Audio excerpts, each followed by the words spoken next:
Hello everyone, my name is Josh and this is Whimsical and Interesting Musings, bringing you both whimsical and interesting musings all day, every day, all year round. And today I'm going to be doing a book review of, just going to go and get it, Faceless by Martina Cole. And this was a very special gift for me because this was actually given to me on my 26th birthday I think it was my 25th or my 26th birthday, and that was during the pandemic, and I had to shield. It was in 2020 and I had to shield, and so when I actually had my vaccination and I eventually came out, that's not the first time I've actually came out of anywhere, but yes, when I actually came out to my room and I could actually interact with my family again, I had a little gathering of my friends and family, and one of the presents I got was this book, Faceless by Martina Cole. And for those of you who don't know, for those of you who are either overseas or in different countries, Martina Cole is a British crime novelist who mostly tackles in her work the London gangland underground of London, essentially the big suits, the people who are, if you're familiar with the Cray twins, Ronnie and Reggie Cray, she kind of writes about those types of characters, very kind of charismatic but also really terrifying, criminals who operate on the low, and they operate in these very kind of small communities where people would be afraid of them, but they'd also kind of say, "Hi, how are you? How's your mother doing?" and things like that. They operated mostly on the 60s, and this is kind of the playground of a lot of Martina Cole's work. And what her works basically do is she shines a light on the criminal underworld, but she also manages to tell these very engaging stories. Like, say, for example, in the storyline of The Take, which was adapted for a television series by Sky, starring none other than Tom Hardy, who's now a big-name superstar. He got his start playing Freddie Jackson, a very terrifying villain who's also kind of sexy. I mean, honestly, if you didn't know that he was a nutcase and a psychopath, you'd probably want to introduce him to your parents. But then, when you find out about that dark side, you probably think, "Oh, I made a terrible mistake." So yeah, he's actually a really, great actor, and of course, this skyrocketed him to fame afterwards. I mean, he literally is in everything now. He's in, comic book movies. He's in romantic comedies with a little bit of a action-y type aesthetic. He's in, he's in action blockbusters. He's in, small town, criminal gangland films. He's in all kinds of stuff, and he got his start being in Martina Cole's The Take. And a lot of her books are very hard-hitting. They deal with a lot of difficult subjects like violence, prostitution, drug addiction, and various other things. And what makes her books very unique is that she tells these very gritty stories from the point of view of the wives, the mothers, the girlfriends, the bartender who probably has only a few scenes. But she always manages to add character and add depth to these particular individuals. And what makes her particular stories so compelling to read is she adds such powerful moments in a lot of these books, and I really do admire her for that. She really does a good job of really kind of showing how horrible this world is, but how sometimes people don't have a choice in the matter. They just kind of have to do it because that's the only way they can survive. Other people see an opportunity, whilst other people kind of just do it because they think, oh, it's kind of romantic. They kind of think, oh, it's kind of, sexy, being married to a man who can, blow your head off at a moment's notice, like Karen in Goodfellas. But yeah, like Karen in Goodfellas. A lot of the women in a lot of these novels tend to be kind of a bit bonkers themselves, because who would want to marry into a family that basically says, we have to do this to survive and all these other things, or we have to, commit violence and do these horrible things. You have to be some special brand of insane in order to go along with that. So, but Martina Cole does a very good job, like Stephen King, where she can justify that, and she can actually put you in the mind of the the protagonists, in the sense that, like Kathy in The Runaway, she is a character who came from a very abusive home. Her mother pretty much was pushed from pillar to post, and one night when her mother's entertaining a customer because she's a prostitute, the guy gets really violent and he starts to strangle her and beat her, and Kathy does what any daughter would do, which is she defends her mum, and she kills the guy in a very gruesome fashion, but then she just decides to run away because she's frightened. She doesn't know where she's going.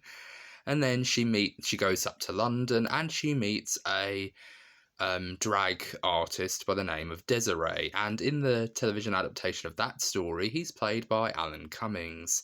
And I absolutely just love him. He's amazing. He played Floop in Spy Kids, so he was always a big part of my childhood. So I was actually quite happy to see that he was playing, a drag artist. And he actually has a really good voice. Like when he sings a Dusty Springfield song, I've forgotten what the song's called, he actually has a really good voice. So I actually really could have felt like, yay, like he's waving the flag for all of us here, like all of the people in the gay and LGBTQ community as well, which is wonderful. And it's really good. So enough of the other Martina Cole novels. Let's go on to Faceless. And Faceless follows the story of Marie Carter, who has just gotten out of prison after serving some time for murdering her best friends, someone who she thinks is her best friends, and she decides to leave prison and try to reconnect with family, friends, and try to get her life back on track. And if you've seen the film The Shawshank Redemption, or if you've read the short story by Stephen King, Rita Hayworth and The Shawshank Redemption, you know that prisoners kind of have a very difficult time of it once they are outside, and they kind of find it difficult to rehabilitate themselves back into society and actually get together with a lot of different norms. There's a very powerful scene in The Shawshank Redemption where a guy basically comes out of prison and he literally just doesn't know what to do with himself. He has a job as a greengrocer, or sort of like a package boy, someone who puts the food that the customers buy at the checkout, at the conveyor belt, into bags and wraps them up very nicely so they can carry them home or deliver them to their home and things like that. They used to do that back in America. I couldn't believe that. I saw that in Death Wish and I just thought, wow, they literally did that, where they allowed you to write your address on a card and they just send it to you. You might as well just go home with your shopping. Like it just feels like a very bizarre thing to do. But yeah, I digress. But yeah, she's trying to rehabilitate herself, and in the case of The Shawshank Redemption, it doesn't end well for that guy. But she's finding it very difficult because her family just disown her right off the bat, and she's having a little bit of difficulty of her own. She kind of finds it hard because she used to be a prostitute, and her friends who are also on the game try to get her back into the game and try to get her back into the drugs and the very shady clientele and various other things. And her ex-boyfriend is a bit of a villain, and his name is Jordan, and he is a character who is pretty much like Tom Hardy in The Take. He is an absolute arsehole. He is someone who you wouldn't want to introduce to your parents, not even in a, he's kind of sexy, but he's also kind of, evil kind of thing. He's not that kind of guy. He is just an absolute scumbag. He is manipulative. He is absolutely insane. He is just a very terrible person overall. So the fact that he literally has a job to do and he's doing this job still, even after all the horrible crap that's been going on, it really goes to show that he just doesn't really care about anybody except what happens to him. And he's very successful. He owns a gym. He has, connections in the London underworld, the criminal underworld, and he wants to become a face. But because he is a black man and he grew up in the 1960s, a lot of people a lot of faces in the criminal underworld are very old-fashioned guys, and they probably had their high times, their youth years in the 1960s when it was pretty much vogue to be racist. So he pretty much feels like he isn't going to get any job as a face because of the colour of his skin. But he is a character who isn't going to take things lying down. In fact, he pretty much does a job where he actually gains the trust of a guy, and he gains his trust only to shoot him in the face in the middle of doing a job. So He's that kind of guy. He does not care who he treads on to get what he wants, as long as he gets what he wants in the end. But part of me did feel sorry for him because of the whole racist thing, because it really is a horrible thing to experience, and I just think, you know, when I heard that story, I did feel sorry for him a bit, because of course racism isn't nice, and I feel like it's still something that goes on today in our world, even though we are going through a lot of changes, and we are, you know, having all these wonderful things like Black Lives Matter that are trying to, you know, stop racism once and for all. Bigotry has a very funny way of still sticking around, even though you do make these massive changes and you do try to, you know, encourage, you know, better behaviour and try to, you know, include harmony and, you know, all these other things. Life isn't always like that. Life isn't always that squeaky clean. So obviously there are going to be, you know, still people who are going to have these very horribly toxic and really horrible views. But yeah, I don't feel sorry for Jordan after what he does to his daughter. And he made me feel sick once I found this out in the book, and it's not revealed until halfway through that this is the case. Marie had a daughter. She was pregnant when she was in prison, and she had her baby taken away from her while she was in the prison cells. And she was put into the custody of a very dangerous man, Jordan, who decided, once she came of age, to hire her as a prostitute. But not only that, he got her hooked on drugs, and he also had a relationship with her. Oh, God. Oh, yeah, Jordan, you really dropped the ball on this one. You really did. Like, seriously, oh, God. I mean, it's horrible, and I really do kind of feel sorry for Marie's daughter, because she's literally going down the same road her mum did. She's literally going down the same road. She was a drug addict too, and she was also quite aggressive and quite violent when she indulged in a bit of the drink. So yeah, it's not very nice. It's really kind of horrible, and it must be really horrible for Marie, who is seeing her daughter go through this very same thing. But that's what I find very interesting about Martina Cole's books, is she always manages to talk about violence and very kind of, you know, criminal activity and how it affects people in the generational sense. Like, if you're a member of the Face, if you're a face in the smoke, as she refers to it in a lot of her books, or you're a big time boss in the criminal underworld, power tends to want to catch up with you in many more ways than one. If you have power, people are always going to want to take it from you, and it could be a young up and coming, you know, face, or it could be, you know, all these other people who are of old blood and old vanguard kind of thing. But it tends to catch up with you, and that can often lead you into a very vulnerable situation. And a lot of the time, evil and, you know, corruption and people wanting to take some of that power tend to just come after them anyway. But what's very interesting is that Martina Cole always manages to kind of say, well, it doesn't matter what you do, even if you are someone who's trying to get power for yourself, there's always going to be a version of you that is trying to also, you know, use people for your own personal gain. And it doesn't matter how much you F that person's life up, you will always manage to, you know, get a lot of people's attention through that particular idea. But to me, Jordan's a scumbag. He's an absolute scumbag. Not only does he actually encourage his daughter to undergo the worst profession in the world for anybody, not just a woman, but the fact that he's literally encouraging her to sell her body is a very disgusting thing to do. And not only that, but he also engages in a very incestuous relationship, to the point where she actually falls pregnant as well. So it's very kind of icky, and it really made me feel uncomfortable. But I wanted this guy dead. As soon as he did the things that he did in this story, I really didn't care about him at all. I didn't care how he died, as long as he died quickly and painfully, because he literally is just a scumbag, and he is awful.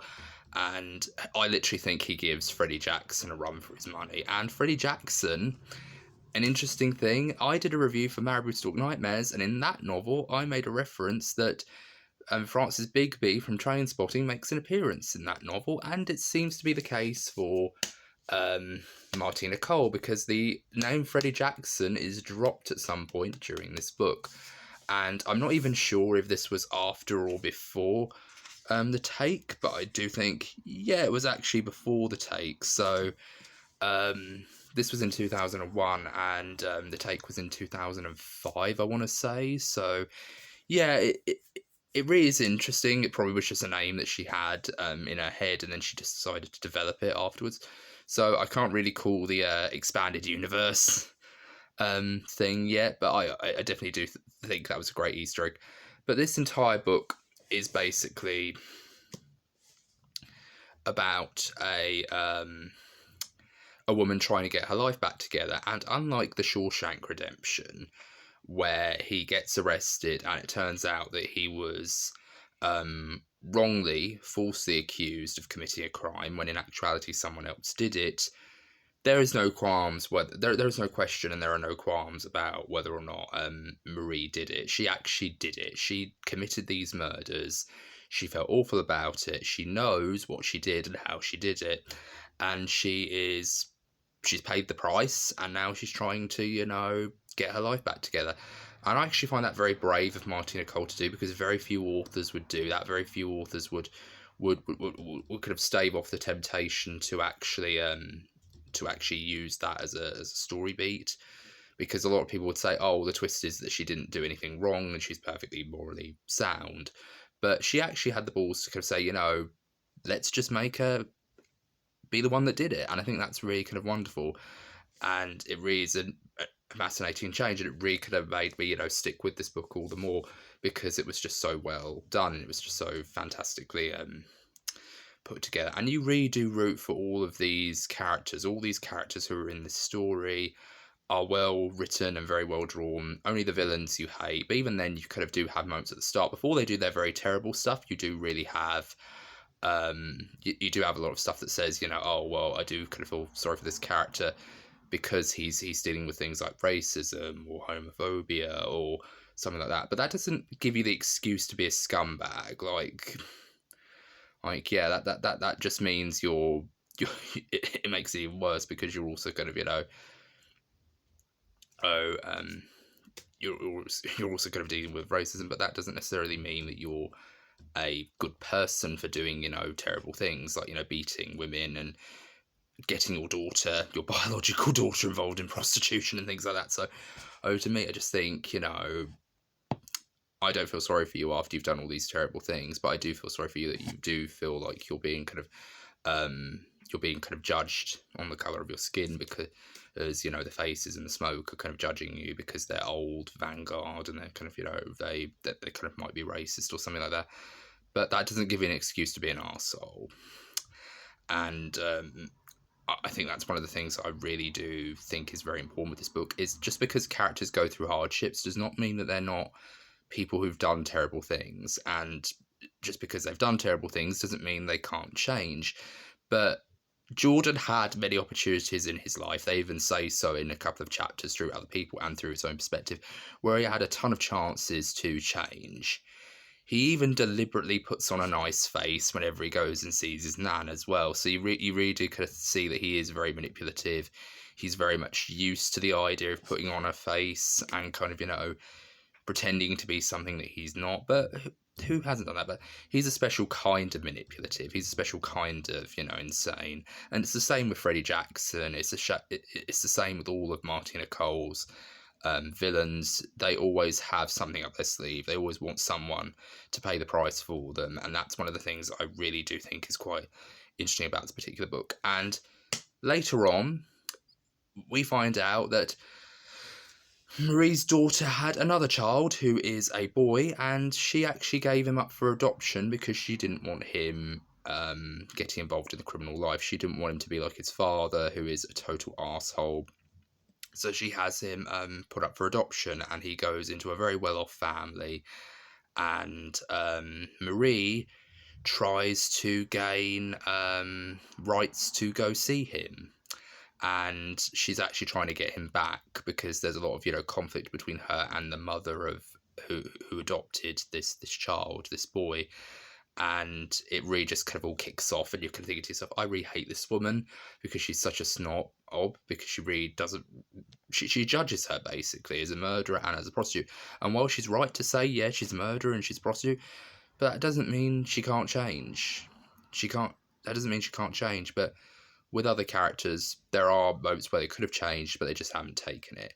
And Marie is actually trying to take those chances. She's trying to better her life, whereas Jordan isn't. He doesn't care about who gets hurt along the way, as long as he gets what he wants in the end. And at least with Marie, she's grown a bit, and she knows that people are actually suffering because of what she did. Like, because of her committing this murder, she now couldn't be a mother to her child. And because she couldn't be a mother to her child, she now has to watch her daughter go down the same road that she went down, which is become a drug addict, become a prostitute, and end up having your own father as a pimp. And it really kind of begs the question, how long has Jordan been doing this? Like, how long has he been doing this? Like, is Marie his biological daughter as well? In other words, it really puts these ideas into your head, like, are Marie and her daughter actually related? I think her daughter's name's Amanda.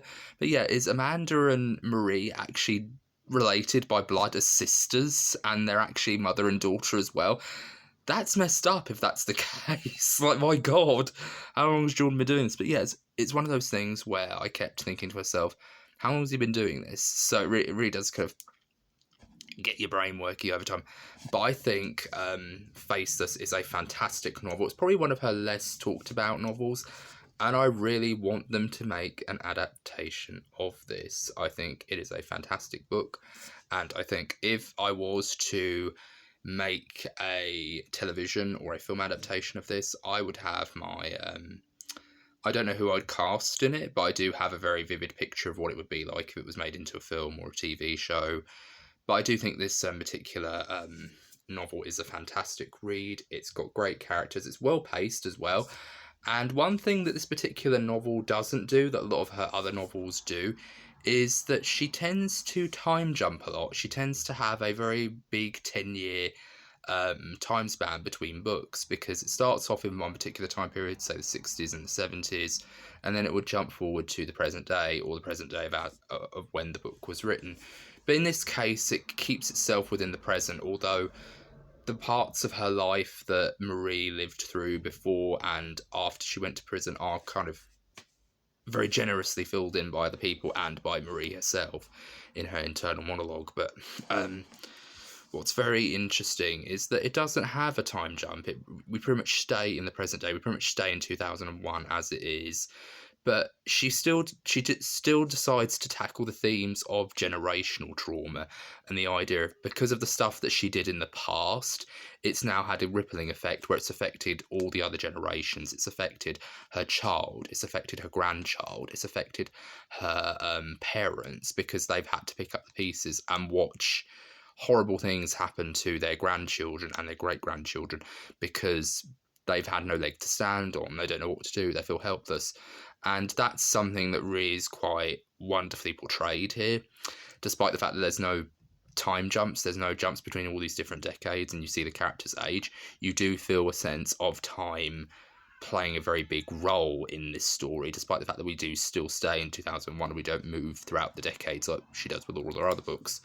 And I think that was a nice change up of the formula.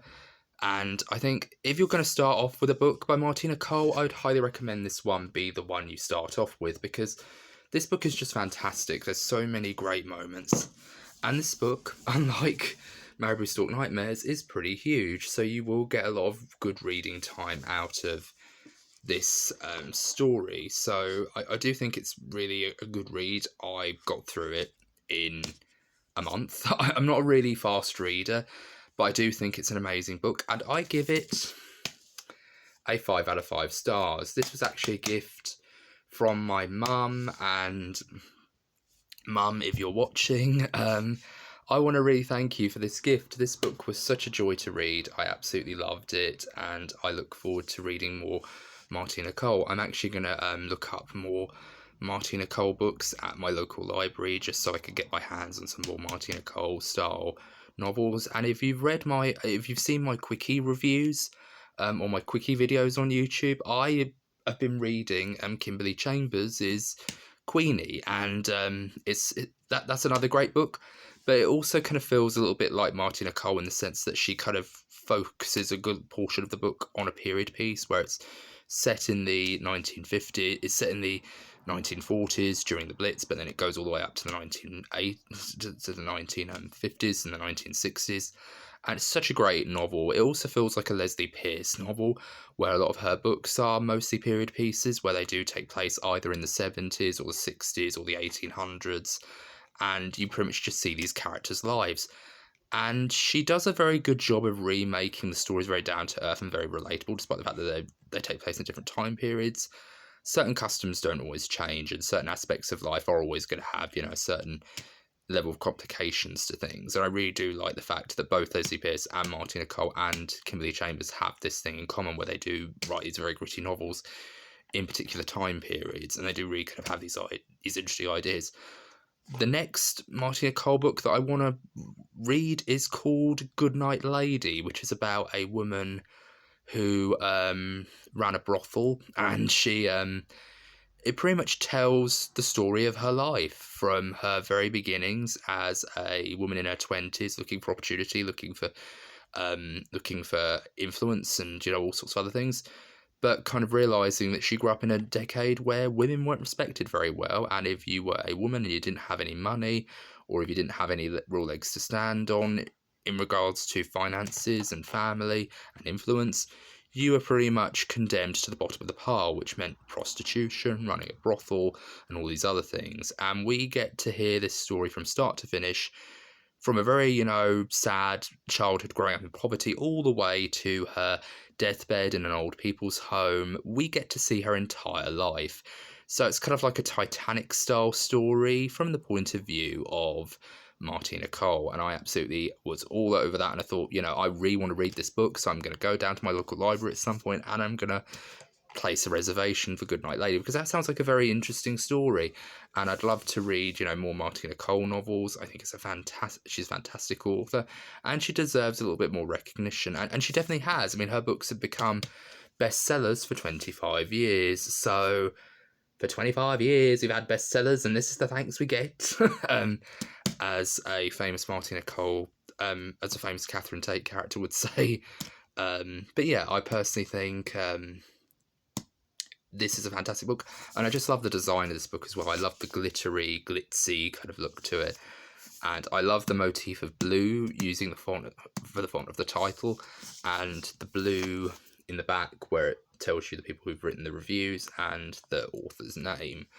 But I would definitely recommend this book if you are if you want to read Martina Cole and you're kind of interested to see which book to start off with. I would recommend Faceless in a heartbeat. So it's a 5-star book from me. It's a fantastic read, really wonderfully done.